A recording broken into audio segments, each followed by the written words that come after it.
Hatua hii imeanza baada ya kuwepo kwa wimbi kubwa la wizi wa chuma kinacholinda mashine umba maarufu kwa jina la transformer ili isiharibike na radi nyakati za mvua, ambapo inadaiwa kwamba kati ya kipindi cha muda mfupi mashine umba 7 zimekumbwa na kadhia hiyo na kusababisha hasara kubwa kwa shirika la ugavi la umeme nchini. Maeneo haya Umalila kumekuwa na changamoto kubwa sana ya wizi wa ethi, ambazo watu wasio na nia njema na hujumu miundombinu hasa kwenye transformer, wanakuwa naiba ethi rod ambazo zinasaidia kulinda transformer dhidi ya kuharibika na mashambulizi ya radi.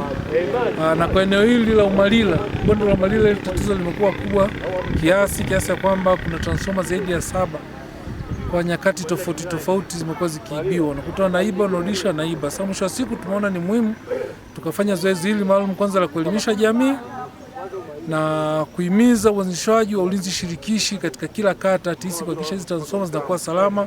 Naomba mpate picha ya namna gani ambavyo tunapata hasara kutokana na haya matukio. Sio matukio mazuri kabisa. Naomba tuyapige vita kama ndugu alivyosema. Kuanzia sasa wimbo wetu uwe huo. Hakuna uhalifu wa miundombinu Umalila. Ni mali yetu. Afisa mahusiano wa TANESCO mkoa wa Mbeya Joseph Mnyonga pamoja na polisi kata wa kata ya Santilia Inspekta wa polisi Yusuf Hassan wametoa wito kwa wananchi kwa ujumla kuhakikisha wanalinda na kutoa taarifa za haraka mara wanapohisi au kuona viashiria vya uharibifu. Kipindi cha mvua ni marufuku kutembea karibu na miundombinu ya TANESCO, aidha kugusa nguzo au kufanya biashara chini ya miundombinu ya TANESCO. Tuwe na kitu kimoja na tuwe na umoja, tushirikiane kuhakikisha kwamba hawa wahalifu tunafanya nini? Tunawaibua na tunawaripoti. Wananchi nao hawakusita kueleza namna watakavyoshirikiana na mamlaka husika katika kuimarisha ulinzi na usalama katika miundombinu hiyo.